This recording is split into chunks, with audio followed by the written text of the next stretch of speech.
اے ابن آدم، یہ شہر خاموشہ ہے جہاں کل ہم سب نے آنا ہے۔ اسے قبرستان کہتے ہیں۔ یہاں ہر طرف خاموشی ہی خاموشی کا راج ہوتا ہے۔ یہاں پر کیا ہو رہا ہوتا ہے کسی کو کچھ خبر نہیں۔ قبریں ہوتی ہیں، عذاب کے بارے میں کسی کو کچھ پتہ نہیں۔ اسی لیے کہتے ہیں کہ اپنے اعمال اچھے رکھو، کسی کا دل نہ دکھاؤ، کسی کے ساتھ زیادتی نہ کرو، کیونکہ یہ دنیا تو عارضی دنیا ہے۔ یہاں کی عیاشی، یہاں کی غربت کوئی فرق نہیں پڑتا، لیکن اصل زندگی کی تیاری کوئی نہیں کرتا۔ یہ شہر خاموشہ، کل ہم نے بھی یہاں آنا ہے۔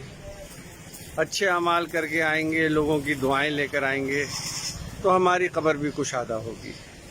اور اگر ہم لوگوں کو دھوکہ دیں گے، برے کام کریں گے، نیتیں خراب ہوں گی، گندی نگاہ ہوگی، تو سوچ لو ہمارا کیا ہونا ہے۔ یہ پیغام ہے ابن آدم کا قبرستان سے، یہ قبرستان جہاں کل سب نے آنا ہے۔ یہ تو زندگی عارضی زندگی ہے،